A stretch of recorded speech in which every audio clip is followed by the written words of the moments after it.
Hello class 10th NIOS students. तो दोस्तों कैसे आप लोग।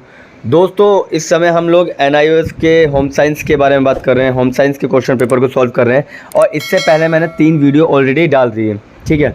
और किसी भी तरह के कोई भी डाउट, कोई भी समस्या होती है ना, तो आप कमेंट बॉक्स में पूछ सकते हैं या बता सकते हैं, ठीक है। इसके अलावा मैंने आपको कहा था कि आप चैनल को ज़्यादा से ज़्यादा सब्सक्राइब कीजिए और जब से मैंने कहा है तब से सब्सक्रिप्शन हमारे कम होते जा रहे हैं, ठीक है। तो कोई बात नहीं, वो आपकी चॉइस है कि आपको अच्छा लग रहा है तो सब्सक्राइब कर रहे हैं, नहीं अच्छा लग रहा तो इट्स ओके। बट एक बात याद रखिएगा कि इस चैनल से जुड़े रहिएगा। मैं हर एक बच्चे को बोल रहा हूँ, चाहे उसके पास होम साइंस है या नहीं है। आपके लिए प्लस पॉइंट ये होगा क्योंकि इस पे ना अपडेट भी आने शुरू हो जाएंगे अब से एनआईओएस को लेकर। जैसे अभी मैं काम कर रहा हूँ कि एनआईओएस में कैसे मार्क्स आते हैं या फिर किस तरीके से मार्क्स लेकर आए कि आप पास हो जाएंगे, ठीक है। कितने मार्क्स में कितने पासिंग होती है ये मैं आपको बताने जा रहा हूँ, ठीक है। बट इसमें नहीं, अगली वीडियो 2-3 दिनों में आती है, उसके अंदर मैं आपको प्रॉपर, क्योंकि देखिए प्रेजेंटेशन बन रही है, उसके बाद आपको प्रेजेंटेशन से ना ज़्यादा क्लियर समझ में आ जाएगा और उस पर काम चल रहा है, ठीक है। तो इस चैनल पे आपको इन्फो भी मिलेगी, यानी इन्फॉर्मेशन भी मिलेगी एनआईओएस के रिगार्डिंग जितनी भी है, ठीक है। तो अभी आप लोगों को क्या करना है कि चैनल को सब्सक्राइब करना है, वीडियो को लाइक करना है और अपने दोस्तों को शेयर करना है जितना ज़्यादा हो सके उतना, ठीक है।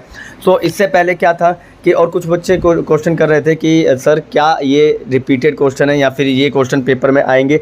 तो देखिए पेपर में आएंगे या नहीं, फिर से मैं वही बात करूँगा कि मैं पेपर नहीं बना रहा हूँ जो मुझे पता हो। बट हाँ इतना है कि हम कोशिश ये करते हैं कि रिपीटेड क्वेश्चन पे काम किया जाए, ठीक है, जो कि मोस्ट रिपीटेड क्वेश्चन हो कि हाँ इनमें से आने के चांसेस 99% 95% होने चाहिए, ठीक है। और अभी तक तो ऐसा हुआ है कि हिंदी का पेपर कराया था, उसमें से भी काफ़ी कुछ आया था, ठीक है। उससे पहले भी पेपर मैंने पेंटिंग का कराया था, उसमें भी पूरा पेपर आया था। तो मैंने उसमें भी नहीं कहा था कि मैं वही करा रहा हूँ जो पेपर में आएगा, बट मगर आया था, ठीक है। ये सब आप लोगों ने देखा था।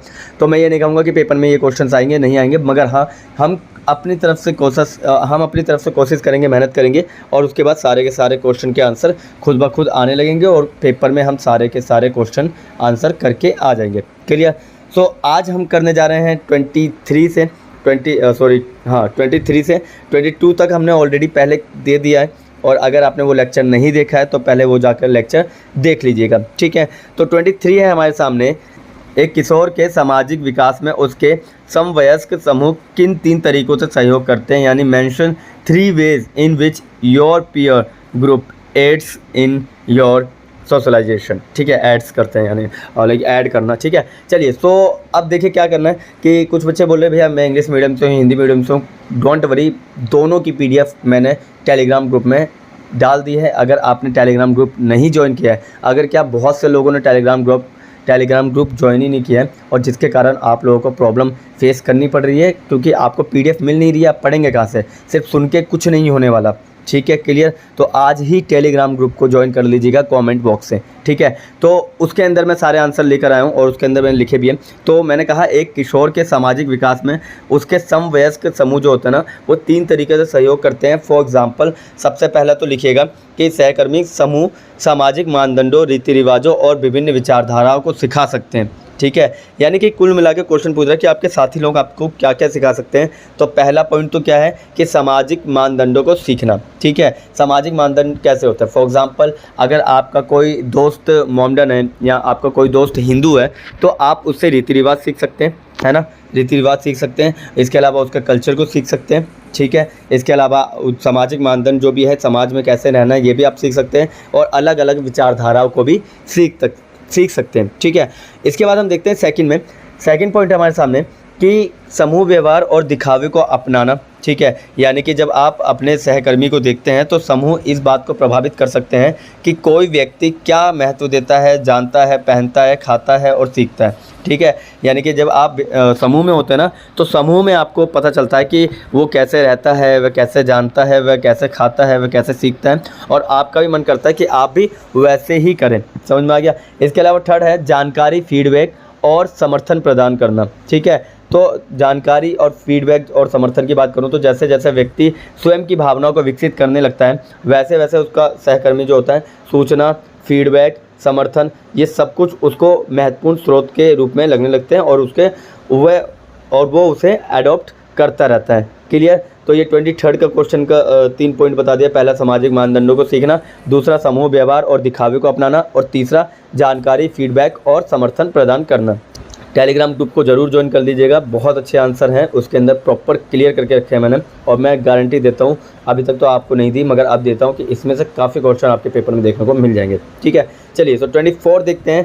24 क्वेश्चन हमारे सामने, उचित प्रबंधन के लिए अपनी कार्य गतिविधि को संगठित करना क्यों महत्वपूर्ण है, समझाइए। यानी कि why is it important to organise our activities for better management. ठीक है, बेटर मैनेजमेंट के लिए कि तो वही बेटर मैनेजमेंट के लिए आपकी जो एक्टिविटीज़ है ना उसको कैसे ऑर्गेनाइज कर सकते हैं। ठीक है, तो पहला तो है व्यवसाय, चलिए सुनिएगा पहले आंसर। व्यवसाय प्रबंधन में गतिविधियों को व्यवस्थित करने से ये सुनिश्चित करने में मदद मिल सकती है कि संसाधनों का उपयोग कुशलतापूर्वक और प्रभावी ढंग से किया जाता है।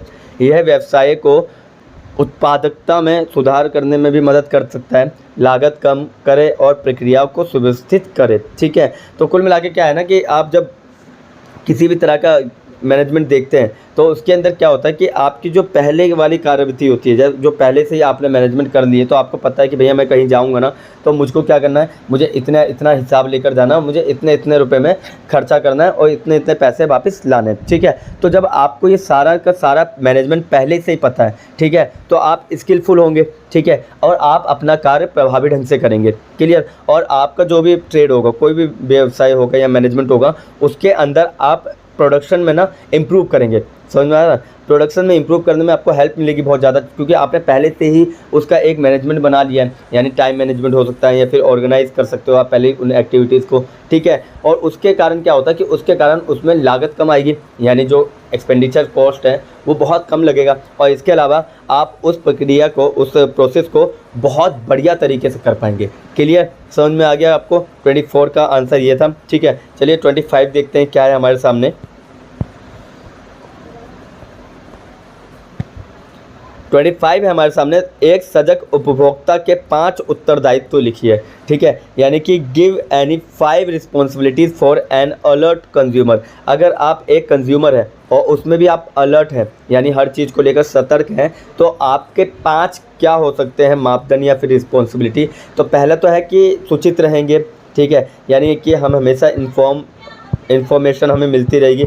तो पहले तो इन्फॉर्मेशन मिलती रहेगी। ठीक है, जैसे फॉर एग्जांपल उत्पादों के बारे में सटीक जानकारी प्राप्त मिलेगी हमें। ठीक है, सेवाओं विज्ञापनों को हम ध्यान से पढ़ेंगे। लिखित जानकारी पर्याप्त ना हो तो उसके बारे में हम प्रश्न पूछेंगे। ठीक है, एक उत्तरदायित्व क्या होता है हमारे, यानी कि हमारी रिस्पॉन्सिबिलिटी क्या बनती है वो पूछ रहा है। तो आपको पहला क्या होना होगा, सूचित रहेंगे, आप हर चीज़ से सूचित रहेंगे। इसके अलावा दूसरा है आपके सामने कि सावधान रहेंगे, यानी अलर्ट रहेंगे। ठीक है, सावधान कैसे रहेंगे कि वस्तुओं और सेवाओं की कीमत, गुणवत्ता यानी क्वालिटी और मात्रा क्वांटिटी, उस पर सवाल उठा सकते हैं। ठीक है, समझ में आ गया, अगर वो शामिल होगी तो। ठीक है, इसके अलावा उचित सौदा सुनिश्चित करें और उपभोक्ता हितों को बढ़ावा दें और उनकी रक्षा करें। ठीक है, क्लियर, समझ में आ गया। दोबारा बोल दूं तो सावधान रहेंगे, तो कैसे सावधान रहेंगे, आपको पता है कि भाई आपने वस्तु खरीद ली और आपको पता है उसमें MRP जो है वो लिखा है 18 रुपये और आपने खरीद ली 22 रुपये। ठीक है, उसने बोला हमारे यहाँ तो ऐसे ही होता है, तो आप क्या करेंगे, कंज्यूमर केयर वालों को फ़ोन करके उनकी कंप्लेंट कर सकते हैं। क्लियर, और इसके अलावा क्या है, अगर आपको लग रहा है एक्सपायरी डेट का दे दिया और वो मान नहीं रहा है तो आपको उसके खिलाफ भी आप केस कर सकते हैं। ठीक है, तो दूसरा हो गया सावधान रहे, पहला रहा सूचित रहे, और तीसरा है जिम्मेदार बने। जिम्मेदार में क्या होता है कि टिकाऊ उपभोग का अभ्यास करें। ठीक है, टिकाऊ उपभोग जो होता है ना कि आपको पता है कि ये चीज़ ज़्यादा समय तक चल सकती है, तो आप उसको क्या कर सकते हैं, उसका उपभोग ज़्यादा कर सकते हैं। इसके अलावा प्राकृतिक संसाधनों का संरक्षण करेंगे। ठीक है, प्राकृतिक संसाधन फॉर एग्जांपल जो भी आपको पता है कि जो चीज़ घर में ज़्यादा समय तक टिकाऊ रह सकती है या प्राकृतिक संसाधन है, तो उसका क्या कर सकते हैं, संरक्षण कर सकते हैं, है ना। प्राकृतिक संसाधनों के संरक्षण के बारे में तो हमने पहले ही पढ़ा हुआ है ना, कि आप अपने रिसोर्सेज को कैसे संरक्षित कर सकते हैं, कल भी हमने पढ़ा था। ठीक है, बिजली, इलेक्ट्रिसिटी, पानी, ये सब प्राकृतिक संसाधन ही तो है। और इसके अलावा पर्यावरण की रक्षा कर सकते हैं। ठीक है, समझ में आ गया। अब अगला पॉइंट देखते हैं, नैतिक बने। नैतिक बोले तो मोरालिटी आपके पास होनी चाहिए, आपको सही का सही और गलत का गलत दिखना चाहिए, यानी कि आपको निष्पक्ष रहना पड़ेगा। क्लियर, और भ्रामक गतिविधियों में शामिल ना हो, यानी कि कोई आपको बता दे कि भैया ये मैं ऐसा करता हूँ 20 रुपये में 2 डिटर्जेंट के पैकेट दे देता हूँ 20 वाले। ठीक है, तो आपको समझ में आना चाहिए कि ये इतना सस्ता क्यों दे रहा है, ये तो मैन्युफैक्चरर है नहीं। ठीक है, तो कई लोग आपने सुना होगा ना, आपके गली में आते हैं, है ना, वो आपको बोलते हैं कि आप इसे खरीद लीजिए, हमारे सामने आप धो के देख लीजिए कपड़े, आपको A1 क्लीन मिलेगा। ठीक है, तो वो ऐसा इतना सस्ता क्यों दे रहा है, उसके पीछे का रीज़न क्या है। ठीक है, क्योंकि वो हो सकता है उसकी कंपनी घाटे में हो या और कोई तरीका से घाटे में हो सकती है, तो जिसके कारण क्या कर रहा है वो अपना सामान आपको चेप रहा है, ठीक है, टेप रहा है, जो भी है, ठीक है। इसके अलावा क्या मैंने,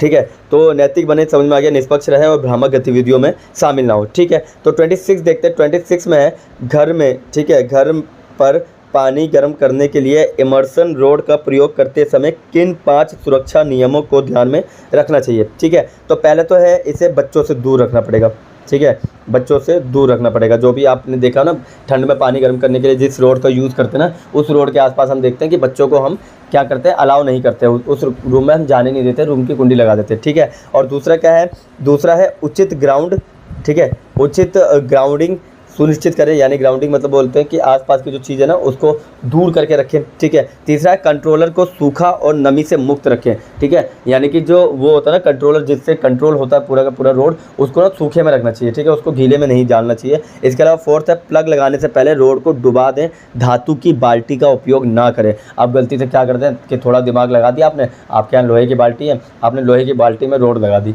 ठीक है, तो गलती से आपने बाल्टी पकड़ ली, उसके बाद आप रोड लगाने लायक नहीं रहेंगे दोबारा, है ना। तो आपको ये भी सुनिश्चित करना पड़ेगा कि आपने जो रोड लगाई है वो किस बाल्टी में लगाई है, ठीक है, और बाल्टी में डालने के बाद लगाना है, ऐसा नहीं कि एक हाथ में रोड पकड़ी है दूसरे हाथ से प्लग लगा रहे हैं, ठीक है, तो दोबारा फिर आप नहा नहीं पाएंगे। क्लियर। तो ये थे आपके 26 तक क्वेश्चन, ठीक है। और नेक्स्ट वीडियो 2 घंटे बाद आ रही है, उसको भी देखिएगा, ठीक है। 27 से 31 32 तक जाएगा वो, ठीक है। तो आपको सिर्फ डीप में चीज़ें पढ़ते हुए जाना है, ठीक है। एक एक चैप्टर पे फोकस मत करिए, प्रीवियस ईयर के जितने क्वेश्चन हो सकते हैं उतने सॉल्यूशन लेकर आइए, ठीक है, उस पर काम कीजिए, क्योंकि अब वो समय नहीं है कि आप एक एक चैप्टर को लेकर बैठें और उस पर काम करें, ठीक है। तो मिलते हैं किसी और वीडियो में, तब तक के लिए थैंक यू और हाँ, धन्यवाद।